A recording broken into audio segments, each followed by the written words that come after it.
Today, I'm speaking with Donna Harris. Donna is an LCSW, a CGP, and is a fellow of the AGPA. She is also the past president of the Philadelphia Area Group Psychotherapy Society. She's currently the director of intercultural counseling, and she has been practicing group therapy for decades. Welcome. Thank you. Glad to be here. Okay, so Sure. what first drew you to group therapy, and what's kept you in it?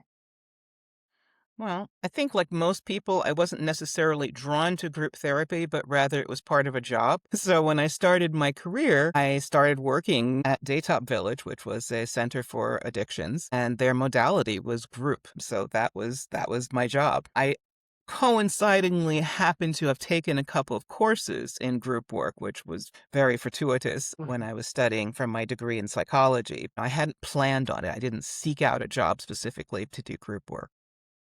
Well, what's kept you in it since then? Mm.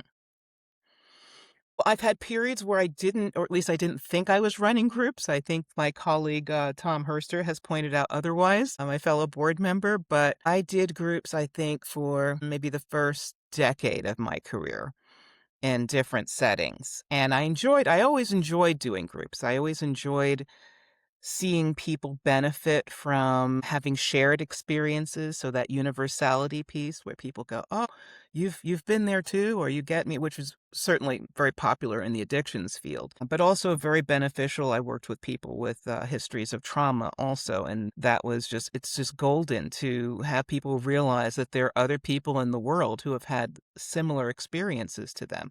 That in and of itself is almost healing. Yeah. Absolutely. Moving on to question two. What do you think most people get wrong about group therapy? Practitioners or people's perceptions of group therapy? Let's start with practitioners. Okay. So I don't know that I'd say they get it wrong. I'd say that there's a lack of training, or at least there's a lack of knowledge around group therapy. And what I mean about that is that most of us, whether it be in the field of social work, psychology, counseling, and so forth, most mental health workers don't get a lot of training in group therapy, if any. So my choice to take a course in group work those were elective courses. It wasn't a requirement in my program, and it certainly was not required to get my social work degree. So any choices that I made around training were my own Mhm. because I felt like I needed additional support in order to run groups. Yeah. So I think that's the first issue. The world doesn't really acknowledge the benefits of group therapy and how curative it is, and actually how beneficial it is to organizations in terms of cost. Because you can actually see more people in a group as opposed to having individual clients, and it would cut down on waiting lists and all kinds of things. Yeah, it's really, really efficient. It's Um, very efficient. And, practitioners, so because practitioners aren't trained oftentimes, but are put in these situations where they have to run groups and agency settings and so forth, they fall back on the skill set that they have. And the skill set that they have is in doing individual work. So what you have a lot of out in the world are people basically doing individual therapy, but in a group setting. So, when they go around the room, "Hi, tell me about you." And then they go to the next person, they go to the next person, which is not bad. It's not that that's horrible. It's just not group therapy because you miss out on the benefit of actually being able to utilize the group as a group. how about for the patients who are part of the group? What is it that they may not understand about group therapy or they're getting wrong about group therapy? hmm I think that there's a lot of misunderstanding about what group is. I also think it's scary for a lot of people to imagine being vulnerable in a group of strangers, people that they don't know. It's risky. And there's been a lot of depictions of group therapy on TV, which is not entirely accurate. So, there's that piece as well. I think they just need more understanding about what group is and how they can benefit, and that they don't have to start a group and, completely undress and be totally vulnerable the day that they start. It's a progression. You don't disclose everything right in the beginning. Yeah. When you mentioned like media portrayals of group, are you talking do you have like something specific in mind? Like I immediately thought of that show Group on YouTube.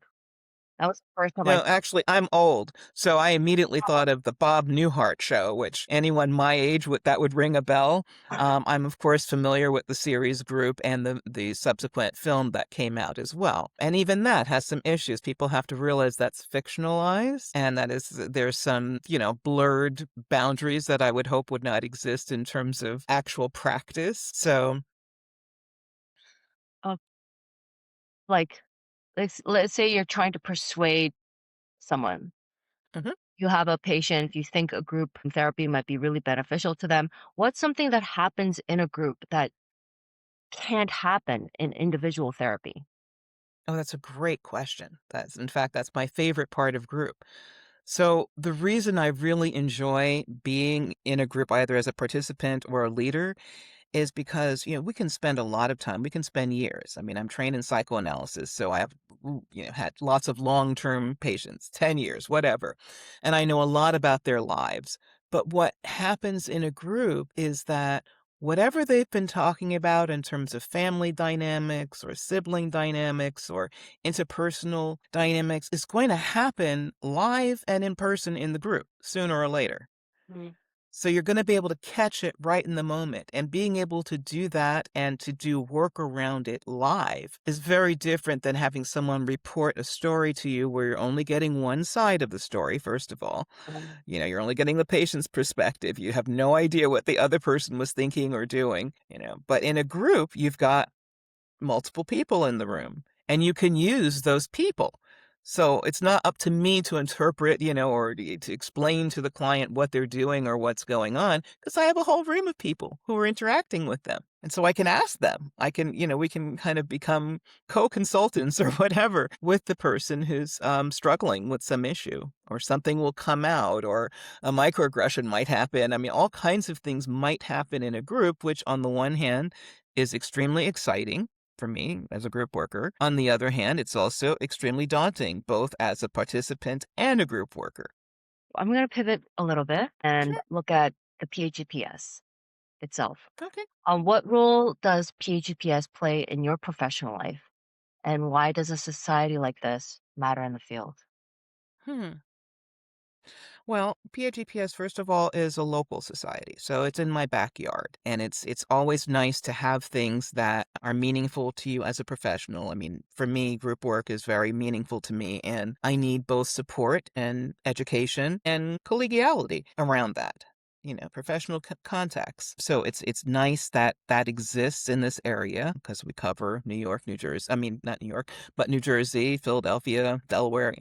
And other parts of Pennsylvania. So we're kind of tri-state organization. And it's important to have that support locally. I have plenty of support nationally and internationally as well, but it's not the same thing as having someone in your backyard.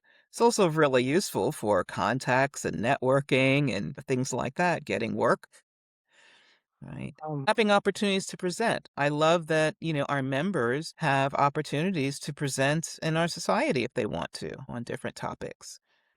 And it doesn't have to be a big national thing that might be very daunting for people, especially earlier on in their careers. if someone was sitting on the fence about joining a therapy group, what would you say to them? Well, I'd be curious as to what the fence was, first of all. What's the hesitation, the ambiguity, and I would ask them to imagine, what do you imagine a group would be like? Because I'm really curious as to what people conjure up in their mind and what the fears are. And then I would ask them to imagine how they might deal with whatever that fear is, or how I might, as the leader, help them to deal with or to overcome that. Because just because we have fears is not a reason not to do something. In fact, Sure. I would argue that it's a perfect reason to do something, but, that's just me. And I know, and then I would give people permission to wait and see until they were ready. Sometimes it takes time. What is a common fear that has come up for patients when you've suggested it? I'd say conflict is the number one fear. Oh, they don't want to have a fight. They don't want to be in conflict with people. They don't want to be called out on something or have fights and so forth. If it's people of color, they might be concerned about microaggressions. Actually, white people are equally concerned if they're in mixed settings of saying something wrong, doing something wrong, harming someone. That's so interesting. Through Okay. your leadership in the PHPS and your training work with therapists, what do clinicians most need to unlearn or relearn about holding culture and power in a group therapy setting? Wow, you've really thought about that one. That's an amazing question. I think it's a complicated question because I think, first of all, we all need to learn that we're not going to die if we make a mistake. Right? We have to accept that we will make mistakes. We will walk right into something because group work is messy. It's like being in the middle of a family. It's messy. So we will make a mistake. So just understanding that and not trying to be perfect or have the perfect, leadership skill or know the perfect question to ask, getting away from that perfectionism is really, really important for everybody, no matter what the population is that they're working with. And then daring to name aspects of social identity, social issues, and so forth. We have been trained, so this is the unlearning piece. Most of us have been trained, especially if we were psychodynamically or psychoanalytically trained, that we want to focus exclusively on intrapsychic issues. What comes up in the unconscious when we make it conscious, all of those things at the expense of or the exclusion of social issues. Mhm. Now, personally, I don't know how you do that. With the world that we live in today, someone's going to come in my office or be online with me and say, "Oh my goodness, I've had such a day. You wouldn't believe, and it'll be about racism or it'll be about our current government or something like that." And I remember being a trainee and so forth and having supervisors doubt my experience, which I think is horrible and it's the worst possible thing that you can do. So, Donna, did you really experience that? Or do you think that might be about something, about you? Wow. Right? And usually that's around issues around discrimination and racism and so forth. Like, could Mhm. it be that there's another possibility that the person didn't intend whatever it was that they did and that, and they try to explain it away out of their own discomfort Mhm. and inability to deal with the situation. So I think that we just need, all of us, including people of color, need more practice dealing with these things head on and directly.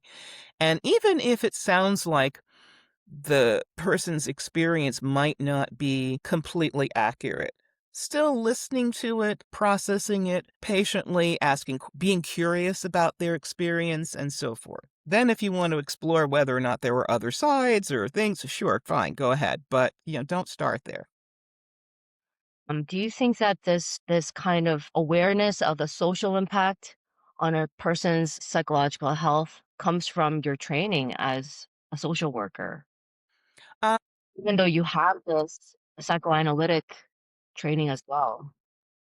It comes more from experience, and my experience as a Black woman, because while all schools of social work, all social work programs have some form of required diversity class, usually it's one class, and depending on the school that you're in and the faculty and so forth, they may or may not address that in their other classes. So when I was working in higher education, oftentimes faculty members would literally say, "Oh, well, you'll deal with that in your diversity class." Right, when people would ask questions about social oppression or intergenerational I mean, they would divert it because they didn't know what to do with it, right? So here's what I'm saying is like we all have a responsibility to become more informed and more aware about what to do with questions, whether they be from students, colleagues, patients, whatever. We have to get into the mess with them, which also means owning our own biases, implicit or explicit, and working with that understanding that we all have biases and that we're going to walk into something and make mistakes, and we have to sit in that discomfort just like we expect our clients to.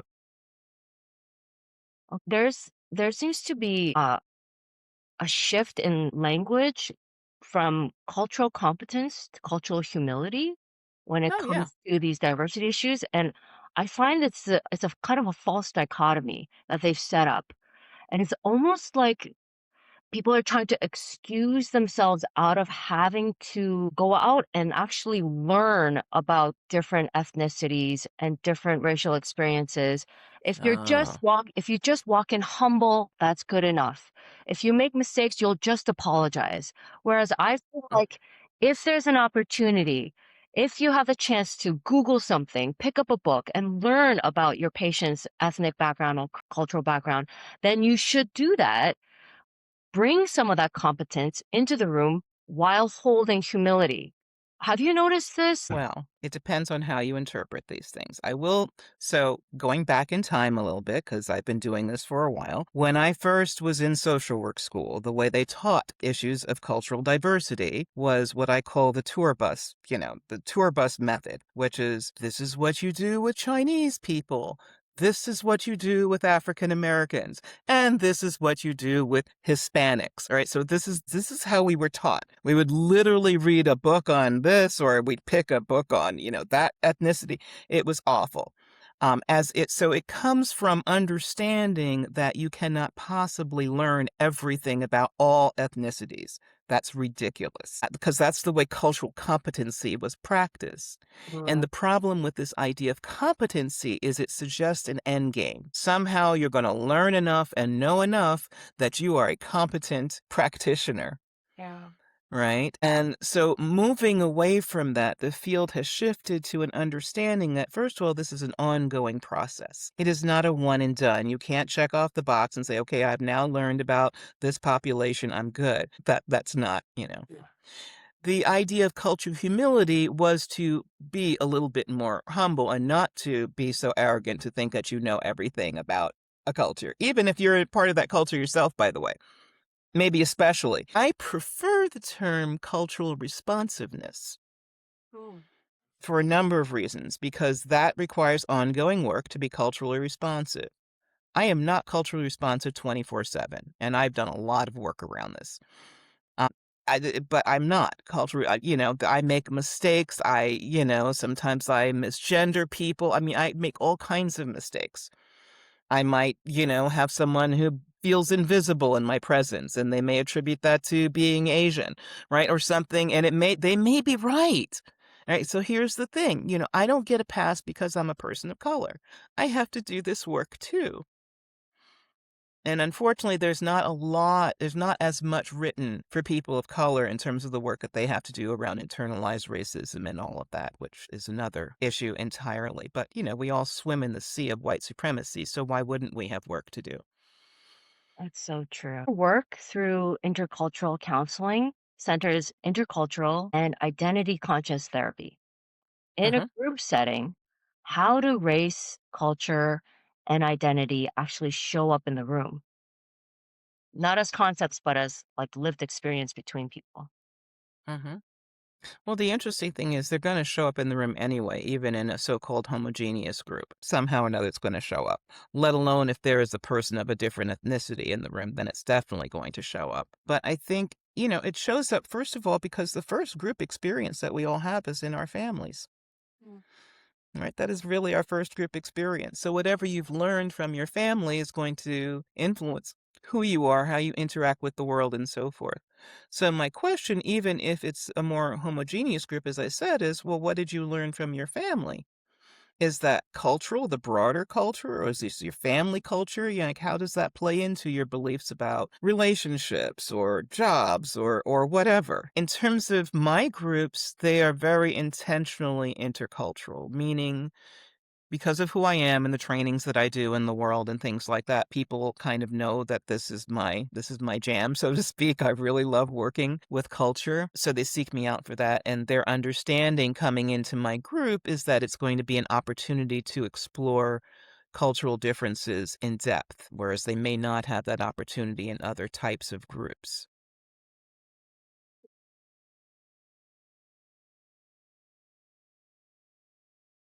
Okay, what do you notice happens in a group when difference enters the relational space? People freeze.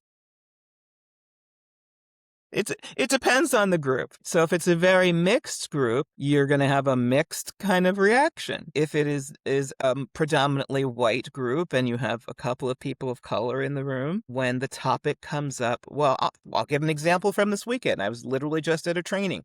Um, yeah, a group training where we have process groups like 5 times in the weekend. And it was a relatively white-dominated group with a few people of color in it. And the person running the group did a really good job initially of talking, introducing the topic of us working not only with interpersonal issues, but also understanding the broader society and that there's social oppression and so forth, and that may enter the group as well. Great, wonderful. I think I said something at some point about they were engaged in this ridiculous conversation because we had changed rooms and it was not the most comfortable space and so forth. Like there was a table in the middle of the room. There were some discomforts involved in the space. And so people were spending a lot of time talking about the barriers and how oppressive the room was. And the question the facilitator had was, well, what about this oppressiveness? And, what's coming up for you all?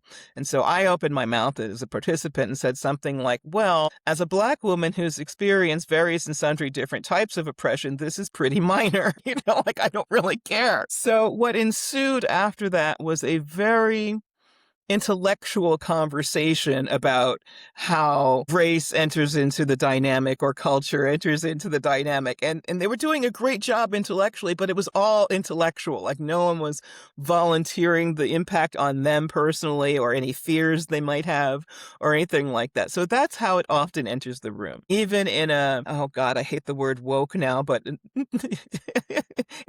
even in a situation where people are pretty well trained and aware of cultural differences and are trying to practice cultural humility and so forth, there's still awkwardness. Yeah, because you verbalize, you like name the difference. Mhm, And you like threw it out there, you're like, okay, let's see what I get. Let's see what mhm. happens. That's exactly what I did because I'm me and I'm a troublemaker. No, Right. but it was also true. It was very true. It was absolutely what I was feeling. Like, why are we talking about this table in the middle of the room? I didn't feel oppressed by the table.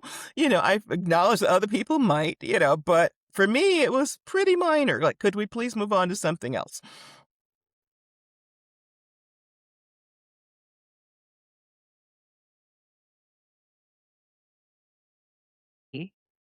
Or Might not have been silly to somebody else, and some people really were having a strong reaction, which was probably about more than the table, which is often the case, and I'm sure we would have gotten to that and did. But it just seemed a little comical to me, with my perspective, coming in the room. But so that's what can happen.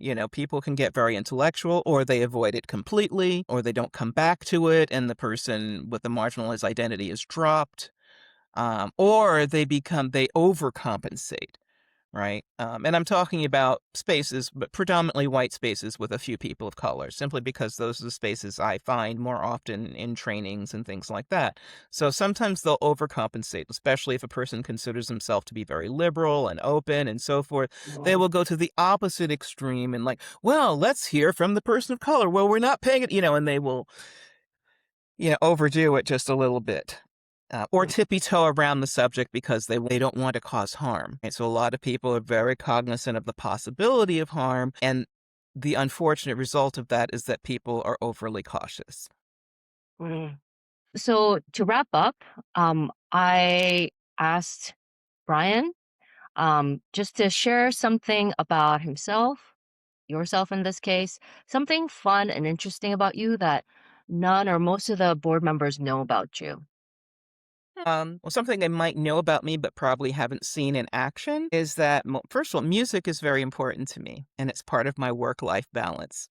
So I belong to Anna Cruz's feminist choir, which is the oldest feminist choir in the United States, and they're in the Philadelphia area, and it brings me great joy to practice with them, rehearse with them every week, and we usually do at least 2 concerts a year. And so that is my joy. That is where I get, the complete different use of my brain is through singing. So I'm a soprano too, and I greatly enjoy it. How many people are in this choir? On paper, about 80, but they're always at any given point, there are several people on leave because of life circumstances or whatever. So we're probably around 70 right now. We have a concert coming up on, when is it? June 13th, I believe. Yeah. Wow, you said it's a feminist choir? America's oldest, and we are 50 years strong. And is it only women or Women who or female identifies? identified persons, also trans folk. Yeah. Okay. Wow, that's great. That's wonderful. Thank you for sharing that. And also, I will probably be doing our fall event at PAGPS. Yes, please. So, yeah. Could you tell us more about your event coming up in the fall? Well, I can't tell you everything about it because it's not finalized, but it will probably have something to do with cultural enactments. I don't have a title yet, but that's the area of focus usually. It will be in person, and it will probably be all day in Philadelphia. So I'm really looking forward to that. We just need to secure the space and the exact date in October and so forth. So Okay, well, we are looking forward to hearing more about that. Sounds fascinating. Anything to do with becoming more culturally competent, I'm here for it. culturally responsive. Yeah, culturally responsive. I love that. I've never even heard of that, but Yeah. I'm gonna say it was Donna's. Donna created that one. Nah, I didn't create it, but I'm certainly, Yeah. willing to share the wealth. Thank you so much. You're welcome.